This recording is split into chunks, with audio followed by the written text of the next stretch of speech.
It is my great pleasure on this May 12th to welcome today's speaker to MaineHealth Public Health Grand Rounds. Dr. Michael Osterholm is one of the most respected epidemiologists in the world. He is a Regents Professor in the McKnight Presidential Endowed Chair in Public Health at the University of Minnesota and the founding director of the Center for Infectious Disease Research and Policy, known as CIDRAP.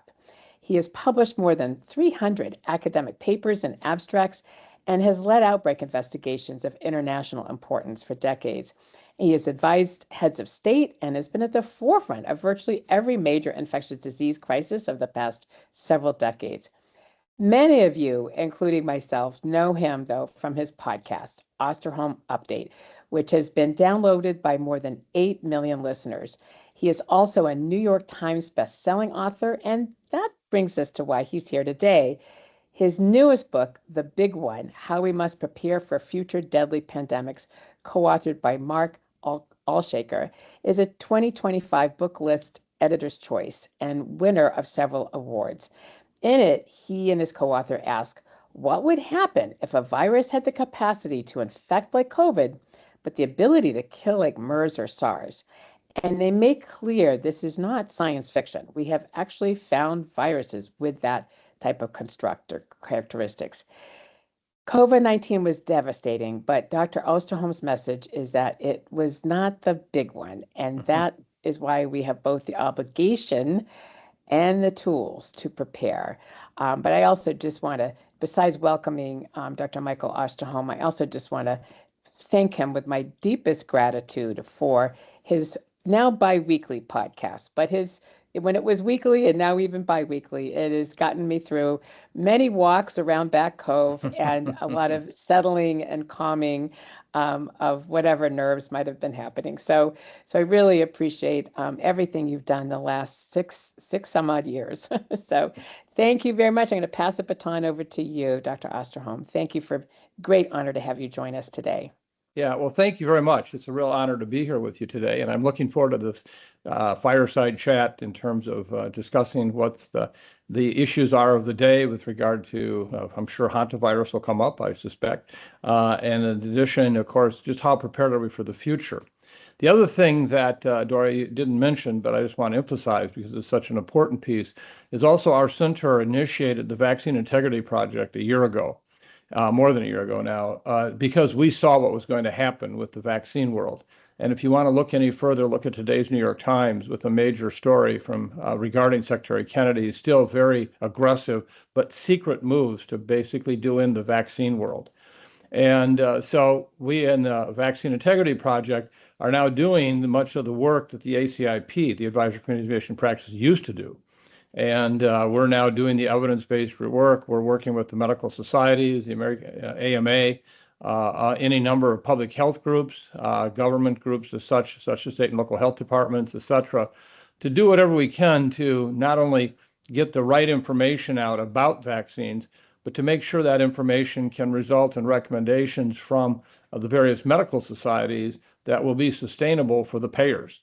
This is an issue that people often forget is vaccines can basically not make it into their final destination for a variety of different reasons. And one of them is if nobody will pay for them. And so we're very closely monitoring that issue and working closely with the payers. So with that, I'm wide open here. As we said, this is a fireside chat for you to ask questions, to take it from there. And I'm happy to expound in any and all aspects of that.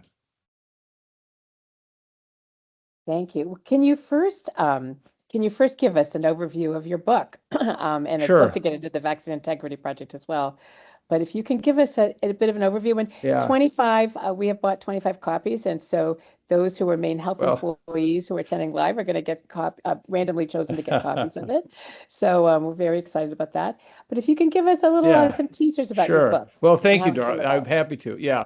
First of all, let me just say this is actually my third book. My first one, which was published on 9/11 of 2000, 1 year to the day exactly before 9/11, was called Living Terrors, What Our Country Needs to Know to Survive the Coming Bioterrorist Catastrophe.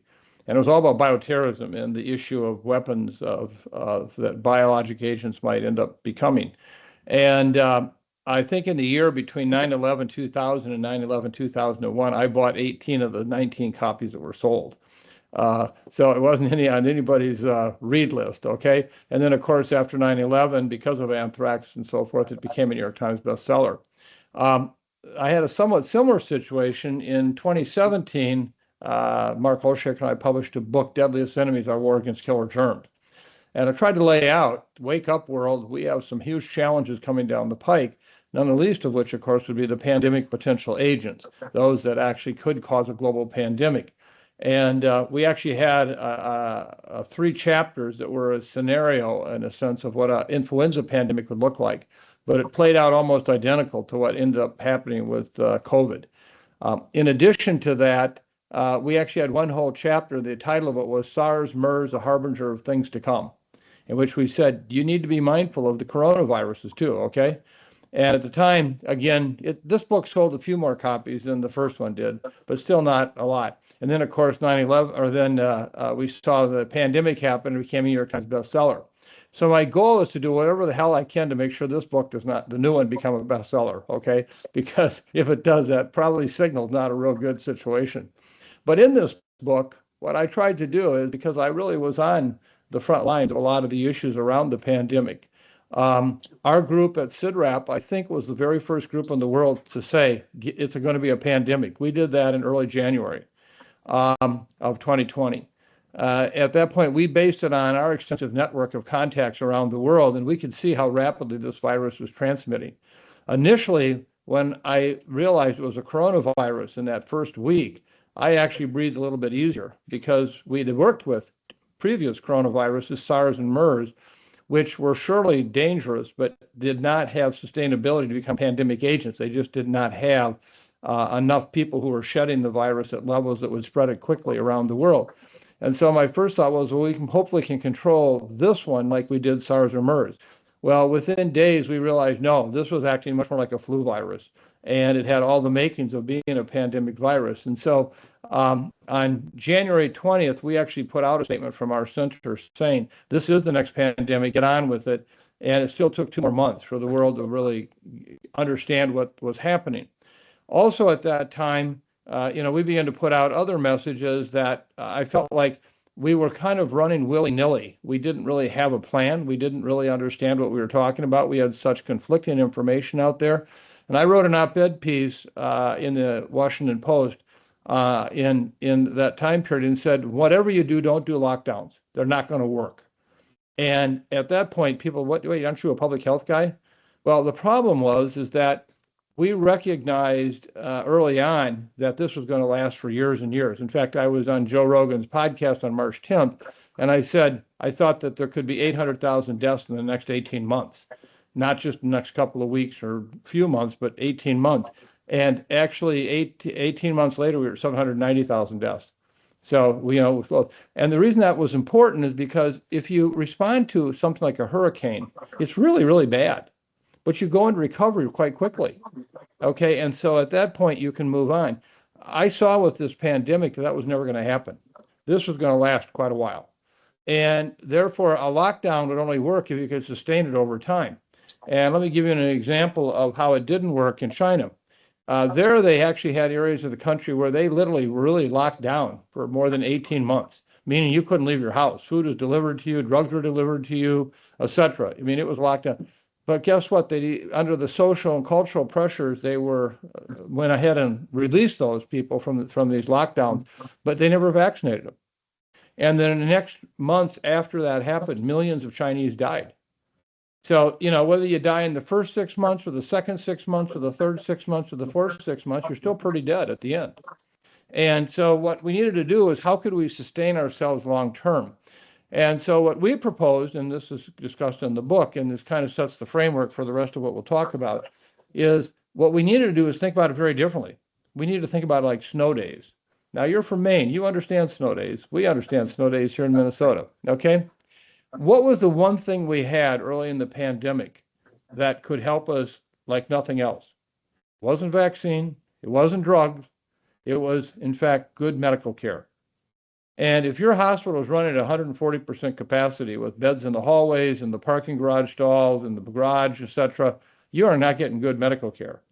So we had proposed what we should do is actually put out every day the census level in your hospital for all the world to see. And everybody would know, oh my God, they're at 140, 150% capacity. This is not a time I want to get COVID. And if that had happened, people could have made their own decisions about what to do or not to do, but they now would have been informed. Do I want to go out and drive on a highway tonight where 9 out of 10 people on the highway are drunk? I probably would decide not to. Okay. Well, if I knew that I also didn't want to go to a hospital where I wasn't going to get good care, would I reconsider some of the things I was doing?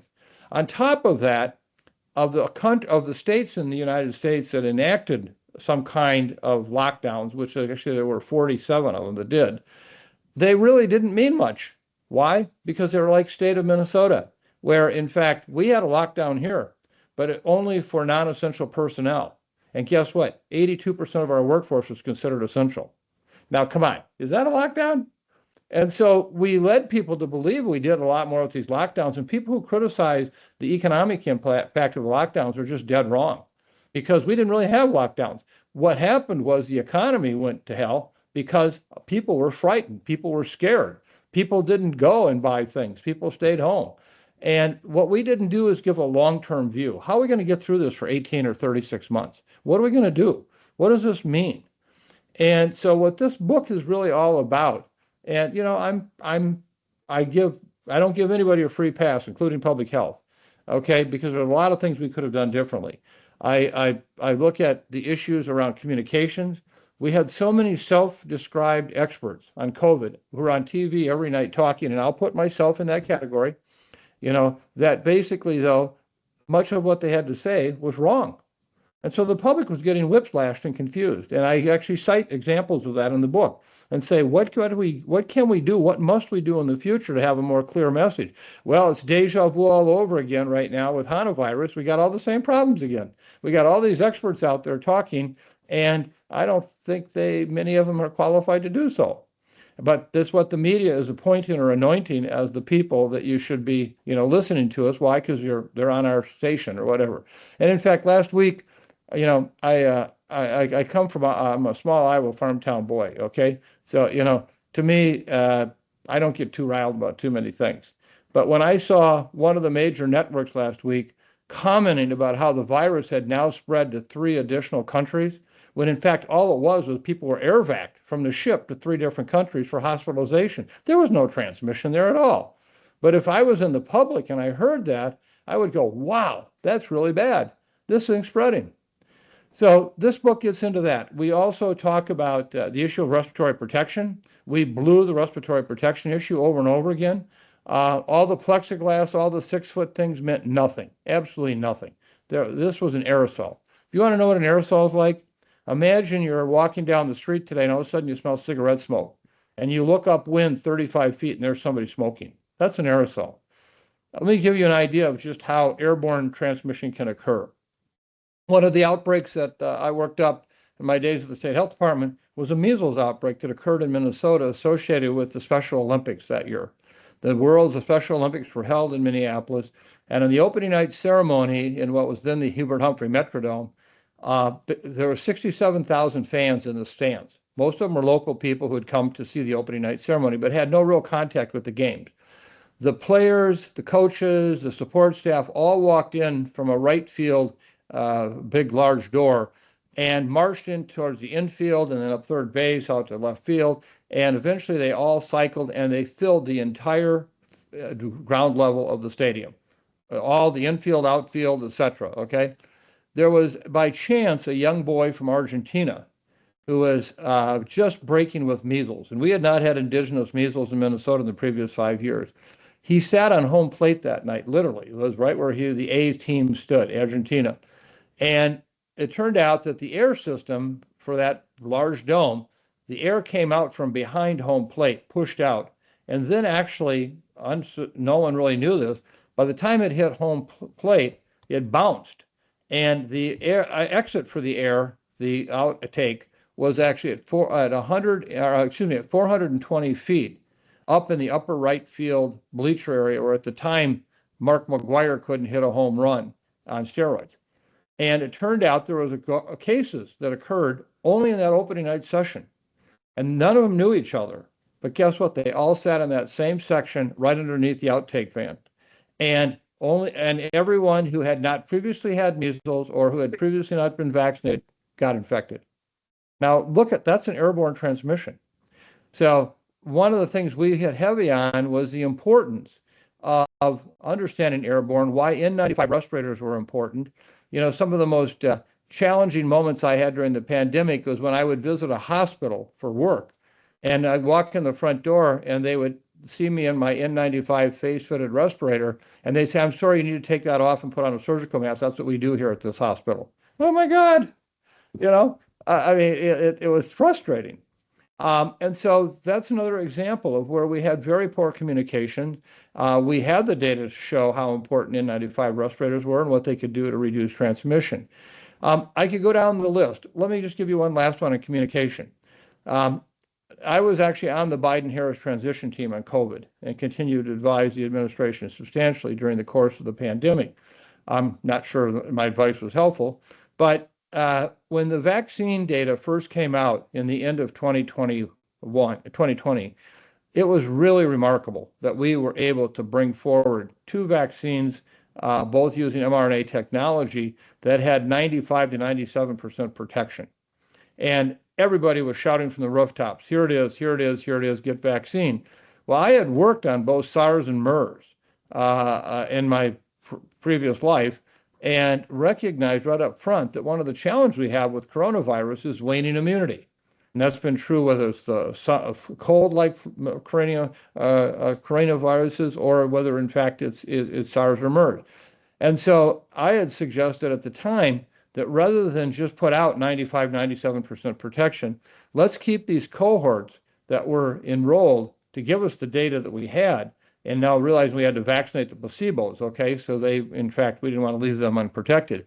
But let's follow each month out after vaccination and give the rate of protection. So 95, 97% at day 0. Day 60, 88%, 86%. And if we had done that and said to the public, we don't know if we're going to need a booster or not. We know with coronaviruses that there is waning immunity. We'll keep you posted. And every month we'll post for you what the results are of that cohort we're following to see what protection. So rather than waiting until Barnstable on the Cape in the summer of 2021, when so many people all got infected on the 4th of July party, when in fact they had been vaccinated 6 months before, it left people irate. You lied to us. You told us this was going to protect us 95, 97%. And nobody lied. Nobody did. We just hadn't thought through enough to understand what could this mean for a public message. What are the things we should be thinking about in terms of just how well these vaccines protect over time, and giving the public the information so they could know. And we could say, if we get down to 50 or 60%, we're probably going to recommend a booster, and let the public know that. Think how different the response would have been to vaccines and how well they work. So that's more of all the kinds of things I tried to cover in the book. And the thing I would just leave you with is that I was part of a group that tried very, very hard to get the federal government to do a hot wash, a real review of what happened with COVID, not to blame.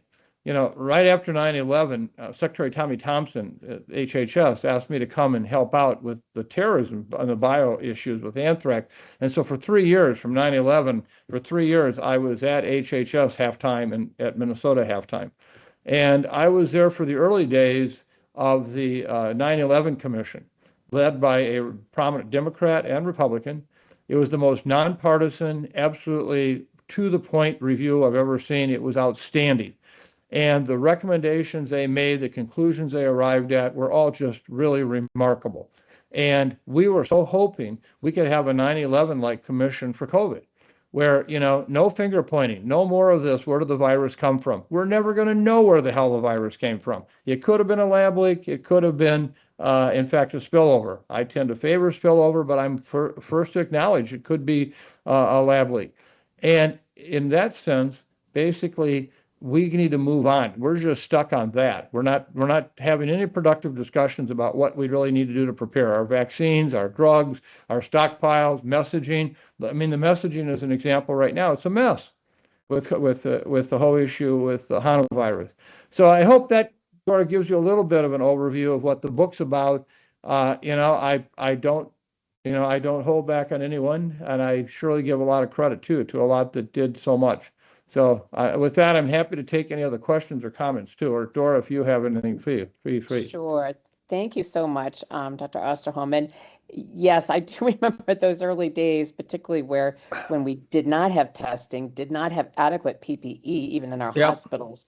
And so even in Maine, we had, some slowing down of things. We had like snow days, as you mentioned, for a while. But there are a lot of people on this call who actually worked very hard to open Maine up Yeah. sooner than later, including Laura Blaisdell, whom I think, Dr. Laura Blaisdell, whom I think you know, Laura's one of who my former students and one of the people I'm most proud to have ever been associated with. yes, and she actually was instrumental in making sure that our youth camps, our overnight youth camps, which Yeah. are a big economic driver in Maine, in the summertime. We have kids who come from all over the world, usually, back Yeah. then it was around the country, to spend their summers in Maine. And she and others worked very hard to make sure that that still could happen that summer Yeah. of 2020, as an example. And our Yeah. schools opened up fully and starting in August and the like.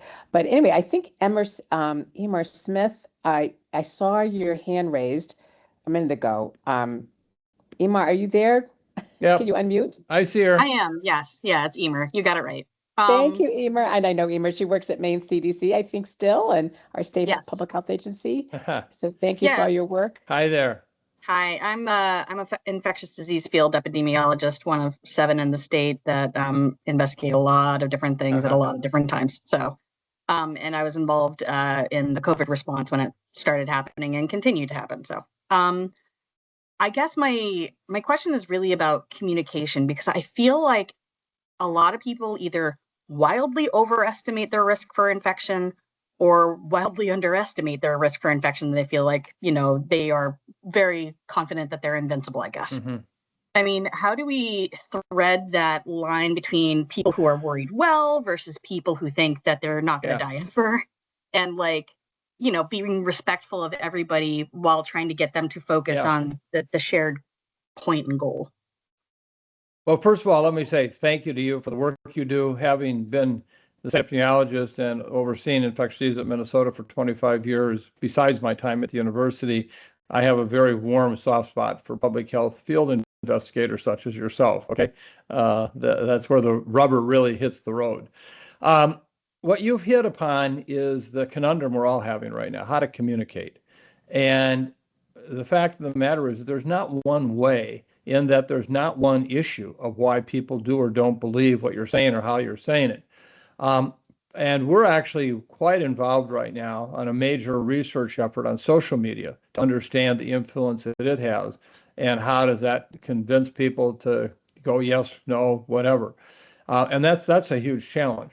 So I think one of the areas we have to acknowledge is we weren't good at communication. And I'm not sure that it's going to be an easy thing to solve ever when you have so many different voices and people have the freedom to have it. And today, with the electronic world that we live in, anybody can become a voice. Dora's commented about my podcast. I mean, what the hell gives me a right to have a podcast and have all these people come and listen? I may be providing them junk. Others do.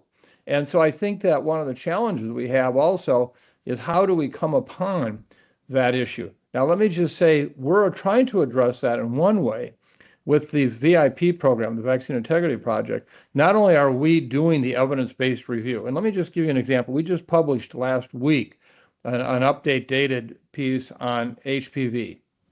And HPV had been covered by the ACIP some 18 months before, when it was still the old ACIP. And so our update was from that point 18 months ago till now. We had to review 7,800 papers that had been published in that time period in HPV, and in that short time period. So imagine if you're talking about updating a vaccine for 5 years or 7 years. And so that really raises a lot of questions about, what do we know or not know? But what we're doing at VIP is we have a major communication arm with the science. So we're providing the evidence to the medical societies for them to make recommendations. We're not making recommendations. These used to be done by ACIP, but now the medical societies really are taking responsibility. So, for example, AAP, all these groups are involved. And what's important about that is it's not just getting the information into them, but to the public.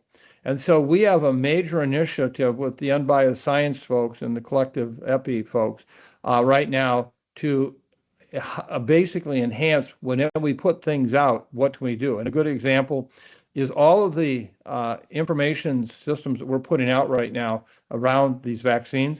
We actually have a tool with each one that you can go in and have access to all the information we did. All the papers, everything are there. So anybody can go and do it and look at it, and it's not some black box that somebody told you this is what the results are. You can go do it yourself. So that kind of transparency is important, but we're also working right now with the clinical and public health communities to figure out what kind of materials can we provide? What are the things we can help the practicing epidemiologist or clinician deal with in terms of information for the clients? And I might add that one of the things that gives you a sense of just where we're seeing a major spike right now in the reluctance, if not the outright refusal, for many owners of dogs and cats to no longer vaccinate their pets for rabies. They want to decide. So it's not even just about human medicine. I mean, it's this kind of don't tell me what to do kind of stuff, when in fact all we're trying to do is relay this is what we know. We don't need a lot more science to understand. If you don't put a stop sign in a crossing on a freeway, you're going to probably have some accidents. Okay, we don't need more data on that. That probably is what's going to happen. And somehow we've got to be able to understand how to communicate why those stop signs are really important or the green lights are important, and we haven't. So I wish I had better information for you and to say that your point's really well taken, and we clearly know that that's a huge issue. And today I would just also say, in this world of healthcare cost containment, clinicians don't get paid to have an hour-long conversation with the mom coming in or the dad coming in with the newborn child. And so from that standpoint also, it makes it much harder to be a clinician today, a public health worker, a vaccinator, because in fact, you could spend all day talking to just several clients and that's it. I welcome your feedback on that. Yeah, no, I was thinking to myself, I'm like, we always kind of fall back on like trusted gatekeepers, but like trying to identify who those gatekeepers are, maybe a little bit easier in a state that's as small as Maine. And yet, like, the information overload that just comes from, all the available resources that are out there. I mean, we appeal to like, authority based on like, oh, we've done the research, but we also have to deal with people who feel that their research is better or more accurate or more reliable or yeah it's rough. I think the other thing that's a challenge right now, I have served in every presidential administration from Ronald Reagan up and through Biden. Even during Trump 1, I was a science envoy for the State Department, helping the world get ready for a pandemic in 2016-17. And no one could tell you my partisan politics. I'm here just to call balls and strikes. That's my job. When I was at the state health department, I served 2 Republican governors, 2 Democratic governors, and we affectionately say with Jesse Ventura, 1 independent wrestler. And for those that don't know that. And so in effect, the same thing there, nothing's partisan. It's just called balls and strikes. But today you can't help. You can say yes or no. You can say up or down. You can say yes, maybe, no, maybe, and you get in trouble because somebody will take that as a point of political disagreement. And I mean, look at your own state of Maine right now and the politics that are happening there. It's a challenge. And so I think one of the other things we have to understand is in public health, we can't divorce ourselves from the reality of what's happening in our world. But at the same time, we got to live in that world and we got to fight those bugs in that. Those germs don't give a damn what's going on among a bunch of humans. And so I think that's what's really, really important also is we got to keep doing our job, when in fact, it's not necessarily easy to do. So thank you again. Thank you. And thank you. We've got a couple questions in the chat, and also Sharon Okay. McDonald's got her hand raised. But the on the chat, there are two kind of questions that are related, I believe. One of them from Mark Agra says, comparison to lockdowns, was there an overall value in social isolation for the general public? Did we get this right? And then kind of a corollary to that, Michelle Melio says she ran that she's in a senior center at the time of COVID. Yeah. She's working in a rural area, and they shut down, for basically a year. And she saw a lot of seniors who died, who were in the home in the senior center, who died of COVID. She also saw a lot of them die of lack of care because they were too afraid to Yeah. go out Yeah. and go to the hospital, or go to the provider's office to get care. And I also would just balance that with the fact that we also saw Yeah. early on several nursing homes get literally almost just wiped out with Right. massive COVID deaths that just ran through, horribly, tragically. Yeah. So what would, that Yeah, striking well, that let me balance? take a stab at that. And I would also add that, unfortunately, I think it's hard to define this, but I think a lot of people in long-term care died of a broken heart and loneliness. And that was hard. That was very hard for that long a time to only be at the window and touching someone through the glass kind of thing. But, what were the options? One of the challenges we had was, again, putting the kind of information that we had access to into public policy. Let me give you an example. And I was an outlier on this one for sure. Early on, the conclusion was that this virus was not hard on kids. There was 199 deaths in the first year, but if you did an actual age-specific attack rate, a death rate, it was much lower than everybody else. Well, that's when we had the ancestral and alpha strains present. But when Delta came along and then Omicron, that changed completely. We had 199 deaths in this country in kids in the first year. The second 2 years, we had over 1,500 deaths in kids. 88 to 89% of the deaths to COVID in the first 3 years occurred in year 2 and 3. And we didn't adjust to that. We kept living our life like we were in the first year. And, there was surely a situation in the first year we might have argued it wasn't as important in prevention to actually close schools. But when we got into year 2 and 3, in some cases, when people saying, "Oh, don't worry, it's not a problem," we had a lot of kids dying. And so I think that one of the challenges we had was just interpreting the science into public policy and preparing to have the public understand what's different. I wrote an op-ed piece in the New York Times when we saw Omicron emerge in New York, and the mayor kept saying, "Oh, it's perfectly safe, send them to school." Well, we actually surveyed schools for which they had no teachers. They had a janitor in a study hall taking care of the kids because there was nobody else there. That's not kind of school conducive learning, okay? On top of it, with transmission. The next thing was, we do not have good respiratory protection for kids. There is no N95s for kids. One of the things that we would have wanted to come out of this commission, if we'd had one, is we need to accelerate a program for much better respiratory protection for kids. So, my grandkids all eventually caught COVID, and they would go to school with their basically surgical mask on, which provided very little protection at all. They'd go to lunch, and for 45 minutes every day, they had permission to take their mask off in this large room with everybody else, which is like the virus is going to wait until you come back to your classroom before it's going to hit you. I mean, we were illogical in a lot of things like that. So I think the challenge we have is, how do we come up with rational policies that aren't perfect, that are not going to solve all the problems? And how do you avoid getting hit for 3 to 4 years? And, all I could say is, the further we got into the pandemic, the more tools we had, the more drugs we had. If you've been following the Paxlovid story, I think it's fascinating. In the early days of Paxlovid, there was really good level of protection against serious illness, hospitalizations, and deaths, particularly in older people and compromised people. In a recent study, showed no benefit at all from Paxlovid. And people say, "Well, what? It doesn't work." No, what happened is severe illnesses have been disappearing on their own because of the population-based immunity. And it wasn't the Paxlovid didn't work. It's just that in the placebo group, basically, there was no severe COVID, period. we're right now at the lowest level of COVID circulation in our community since 2020. And which, by the way, I'll give you good news also. That's the lowest level we've seen for RSV and flu in a very similar way. This is by far the lowest respiratory virus level circulation we've seen, literally dating back to 2018. So just for all of you, that's good news.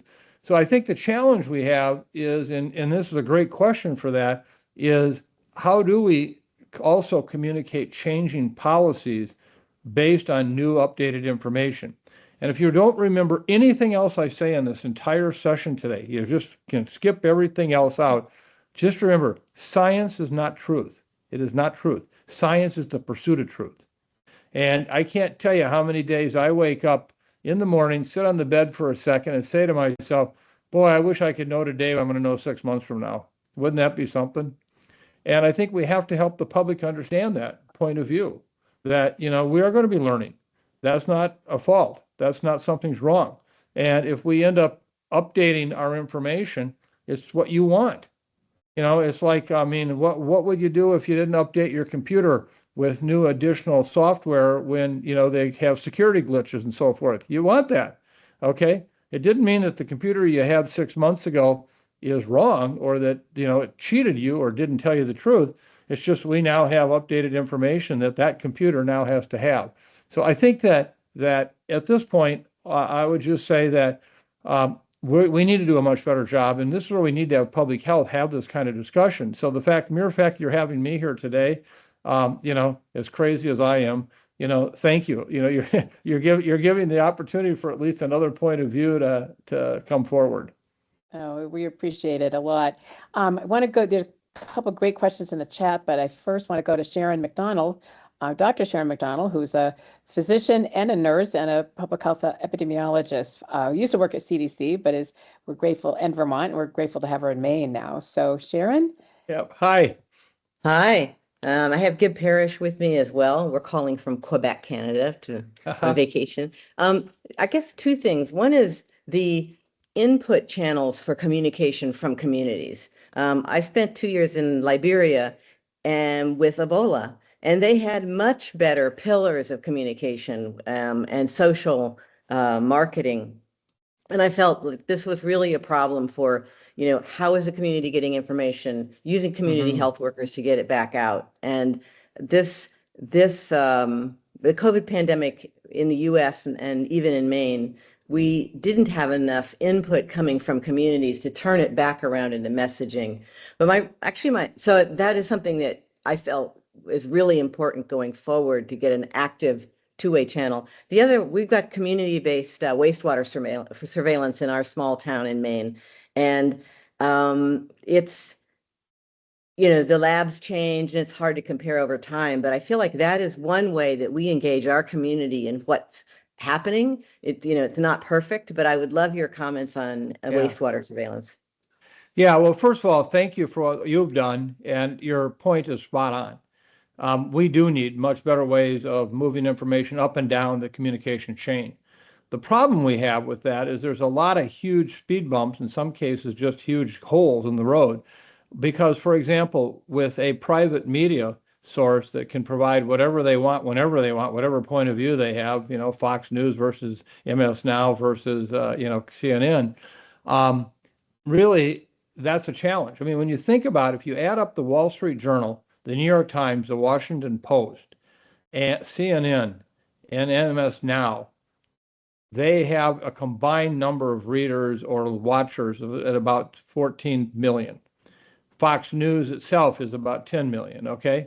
Which you say to yourself, now wait, that's only 25 million. We have 350 million people in this country. How the hell are the rest of the people getting their news? What are they getting it? Where from? It's social media. Well, we don't really understand social media very well at all. And so your point's really well taken. And I think what you emphasized isn't nearly emphasized enough, that it's information going up the chain and down the chain. It's got to be simultaneous. It can't be all one way and then, oh, by the way, occasionally we'll do the download, okay?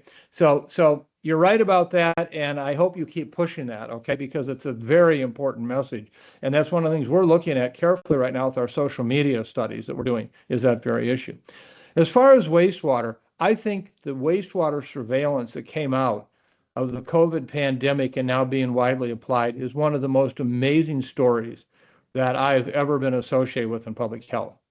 We have had right here in Minnesota, there's a new report today that just came out in New Mexico. There's one that just came out. Well, there's several. Chicago just had one last week, a report. We had a case of measles here, or we had a hit in our wastewater in Rochester, Minnesota this past October. No cases were at all known at the time, okay? Well, 2 days later, a child who had been in the Mayo Clinic and misdiagnosed was in fact a measles case. And his onset corresponded exactly with the waste. Well, then 2 weeks later, as another bump in the wastewater system, his two sibs came down with measles, and they picked it up in the wastewater before they actually diagnosed it. Now, Rochester has a catchment of 140,000 people. How the hell, with dilution, did you pick that up? and we're seeing that now repeatedly happening. And so, I was just at a meeting in DC with CDC where all their funds are being cut for wastewater work. It's the worst decision that could possibly be made, because I think wastewater is a sentinel that could be used for a lot of things. So I like to think of myself as being in that first row of supporters for wastewater, and I'll do whatever I can because I think it helps us with our job a lot. If you see a signal right now on measles in your community and somebody says, well, there are no cases, there are, okay? And you got to find them. And the fact that you could even see the difference between two kids versus one kid in the amount that was in the wastewater stream. I mean, that just blows me away. I mean, that's like, okay, we're going to have our next outpost for public health on Mars, It's kind of that thing. So I don't know if that jives with what you're seeing or thinking, but I think it's really an important point. Thank you. Thank you. Yeah. Thank you so much, Sharon and Gib, too, for your work Yeah. in Maine, as well as many other places. So we have several questions in the chat. I don't think we have others who raised their hands yet to go off mute, but if you do, please raise your electronic hand. So maybe we can do these somewhat quickly. So Lonnie Graham, who's a public health physician and my predecessor running the state public health agency, she says the public has developed a pretty strong anti-science perspective and, in addition, an anti-government bias. How would you advise our next governor of Maine to combat that? And I realize that's a big question for a short answer, but we do have a gubernatorial race since our current governor is term limited. So what, in short, what would your advice be? Well, at the same time as answering this, I'm going to take on peace and war, world economic conditions, and who's going to land on the moon next, okay? I mean, this is a challenge beyond a challenge. And I say that with a smile, but I'm very serious about it. I think the most important thing that you can do is just be honest and be humble and say, this is what we know, this is what we don't know, this is how we're learning it, this is what we're going to go. I've been asked all week on the hantavirus issue, and I've been saying, well, this is what we know about hantavirus. I'm very aware of the studies in Argentina, et cetera. I was on the SAIL program team that looked at cruise ships during the pandemic. I learned a hell of a lot about ventilation and what it means to have swapping air on a ship, particularly one like this that basically was made for cold weather, not warm weather. I can tell you when they were in the Antarctic, 2 weeks before, there were not a lot of people drinking martinis out on the deck, okay? That wasn't the case. And so what does that mean in terms of the potential for internal air movement and transmission? And so I think we just have to tell people we're learning this, and this is what we're learning, but that you then give them feedback every day. Now, CDC obviously has not done well from a public standpoint with this one, with their first Han alert only just a couple of days ago. On the other hand, I will tell you, I know for a fact that, and the state public health folks know this, they have been meeting daily with state public health folks in this country, and there's been tremendous coordination between CDC and the state health folks. So it's not all a lost issue, but the bottom line message is we've got to have a better way and an understood way to communicate. Who speaks for what and how do they speak? Frankly, when you're dealing with the Secretary of Health and Human Services that lies and lies and lies about vaccines, how can you believe anything? when the Biden administration was there, and again, this is balls and strikes. This isn't partisan. CDC had one senior political appointee person from Washington, D.C. in the director's office, and they helped coordinate things going on between D.C. and Atlanta. Right now, there are 16 political appointee non-scientists leading CDC. And I can tell you that there is not the same sense of science review and information validation that's occurring here. You saw just recently how one of the major studies that CDC was putting out on using a test negative design for understanding, the whole COVID vaccine effectiveness, they blocked that, while having not blocked just 2 weeks before an MMWR with influenza, which showed also very, helpful results. So, when you have an administration that's doing that, first of all of us in science, who's never really been here before. I mean, we've had disagreements over different program areas and so forth in public health, but I think it's been what I would consider to be friendly fire working with each other, okay? This is so different. I mean, this one is, it's just out and outright lies.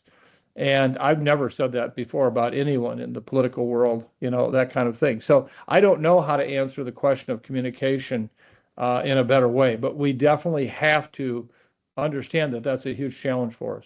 And so my bottom line message, when in doubt, just tell the truth. Thank you. And Deb Hagler, I'm sorry I skipped over your question. She asked about can you discuss how you think our surveillance systems could improve? And you've talked a little bit about that in terms of the wastewater surveillance. Any other ideas? Yeah, well, and I cover a lot of that in the book because this is a huge area. I cut my teeth in public health on surveillance. A lot of our work at Minnesota was based on statewide surveillance that was active and very participatory. I often felt guilty that we had so many of the infection control practitioners in Minnesota should have been getting paid on the state health department dime, okay? Because they were so instrumental in doing the day-to-day surveillance at the hospital level, giving us the kind of information we needed, and even at the community level, non-hospitalized, in clinics. So I can't say enough about how important surveillance is. I think what we have to do, though, is take on a new way of looking at surveillance. It's not going to be the old way. I keep hoping that one day we're going to all be having discussions about how to build back public health better. We after had this destruction that's happened. What can we do differently? We don't want to go back to necessarily the old system. I think between electronic medical records, the information sharing, laboratories tied in, I think all of that plays a key role. I think the issue with wastewater is important, and we may find that there are other aspects of community-wide ascertainment that we just haven't thought of yet. What's in the air? The BioWatch program tried to get at that, but that was a rather challenged project, a challenged activity. But what are the other ways that we can know if we've had hits or that we have activity going on? And so I would like to see in the next round of whoever is going to come in and take over again, that we don't just try to go back at the issue of this is the way we did it before, but because I think surveillance is so absolutely critical. And just along those lines too, Emer puts in the chat, and this is a good point, for rural states like Maine and Minnesota probably too, over half of Mainers get their water at home from a private well. So the wastewater surveillance is so important, as you said. And there's, as I know you've noted on your podcasts and your books, that there's no perfect surveillance. So wastewater surveillance is important, but just in terms of rural areas, the public also needs to know that we're not capturing the over half of the people who get their water from a private well. And Dora, can I just comment on that? I think that's too. Thank you. I'm glad you raised that because I come from rural Iowa. Same thing. Okay. And I think that's a very important observation. And that's another example where then we have to take into account, well, if we can't collect all this, what can we collect? Where can we collect it? And how do we collect it? And I think that that's a really important point. So, nothing's going to be a magic bullet. Nothing is going to basically, change, the animal into the next queen or king. Okay. So I think at this point, all I would say is that, that's a downside, but you can pick up a lot from the systems that do exist, and then from that learn what does that mean for those people who are on private systems. Yeah. And I'm just going to go quickly to a question from Steve Trockman, and then I want to go back so we end with hantavirus, because I know there are people who've asked questions about hantavirus. But while we're still on surveillance, Steve asked about social media monitoring. Is that still a reliable syndromic surveillance source? Yeah, that is a problem. And, our group at Minnesota actually pioneered this very program for foodborne disease and looking at gastrointestinal illnesses. And, people may not be aware of this, but at any one time, about 3% of the U.S. population has diarrhea. Any one time, 8 to 10% of the population has a respiratory ailment, whether it could be anything from pollen to a real viral infection. And so oftentimes these signals that come in may be real, but may not be. And so the sensitivity and specificity is really not that clear yet. If you suddenly see a major uptick in certain things like diarrheas or respiratory illnesses, that may surely be an early alert that you need to look into it further. And to me, I almost count that much like we do VAERS and others where, what is happening with vaccine recipients? Is there a signal there that should get us to look at a more advanced system? And so I think that's also where we need to quickly turn on the kind of contacts that we have with those with electronic medical record capabilities. And are we seeing anything that would suggest an increase that way? And so I think that is surely doable, but it's going to take more support information. If you do get a signal, what does it mean? And what you don't want to have happen is, 25 new signals, but you can't explain any of them, or at least understand what's going on. Then people will doubt the system, and that'll be a challenge. So getting on to hantavirus, because I know we've had several questions asked about it, and Yeah. it is sort of the issue du jour. So Jennifer asked about, some of the passengers from the cruise ship have been difficult to trace because they got off the ship early. Is hantavirus a pandemic concern? And I think a corollary to that is, what did you see in early 2020 about COVID that made you feel it was going to be a pandemic versus perhaps hantavirus? What kind of the difference in characteristics? Yeah, a lot of what was driving us with 2020 was, in fact, the number of cases of what appeared to be asymptomatic transmission. For example, we had contacts in Hong Kong where people who had been in Wuhan flew back to Hong Kong. Well, they had contact with people on the day they returned. They then got sick a day later, and then the people who they had contact with got sick 3 days later. And so basically we began to get more and more evidence of person-to-person asymptomatic transmission, and it was pretty dynamic. So that's what led us to say, this is very different, okay? I think right now with hantavirus, I'm one of those out there saying this is not going to be a pandemic virus ever. I've worked with these viruses, and clearly it's a challenge in terms of this particular strain. As you know, the Andes strain is the one that has the potential to be a respiratory transmitted agent, airborne. But at the same time, we've had many, many experiences in Argentina, where this is the most heavily hit, and where there was no transmission. We had the MMWR, a woman from Delaware who became ill in Argentina, flew home on the plane ill, got to Delaware, wasn't diagnosed with hantavirus Andes strain until after they'd returned. They did a very intensive follow-up, 50-some people after she returned. Not one of them was infected, including people who sat next to her for hours, on the plane. So we do see a situation, I think it's much more akin to SARS and MERS, where we have individuals for some reason who are super spreaders. I was involved with working up the outbreak at Samsung Medical Center in Seoul, Korea, where we had one individual who came back from the Middle East with MERS, was hospitalized, who actually was in an emergency room, sat in a waiting room for hours, and transmitted to 100 and some people. Okay, we've had outbreaks with MERS where we've had a couple of cases. And we've had a lot of patients where nobody got infected. I worked up a lot of work on the Arabian Peninsula in Abu Dhabi, and the same thing was there. So I think the vast majority of people who develop hantavirus, the Andes strain, do not transmit. And there's something about a super shedder where we know, and we do have some data on viremia levels, that the higher the viremia level is more likely possibly, and this is the data that the folks in Argentina have developed. And so I think that you could see a lot of in one-off cases with one super spreader. Doesn't mean that will then transmit to the next one. Also, they're making a lot right now out of the New England Journal paper about an outbreak where someone who was symptomatic transmitted, and they're drawing lines to where people sat, but they don't once talk about air dispersion. And so again, I come back to what I talked about before. It's not necessarily where you sat, it's whose air were you breathing, okay? And we see that often happen in settings like I gave you with the measles and smoke and so forth. And so I don't see anything right now that would change that. I'm making a prediction that within the next week or two, this will be largely behind us. Well, I hope that helps.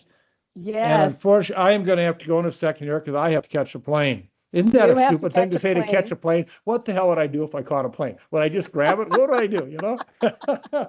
Well, it's been Hopefully it's great not to be with mutated. you all. I hope this has been helpful, and I appreciate you Oh, it's accommodating the been time change. wonderful. And we've got a lot of comments starting to flow in about how grateful people are. And believe me, I'm extremely grateful for your presence today Good, with thank us. you. And thank Well, you very if much. Laura And is on, I have to say hi, okay?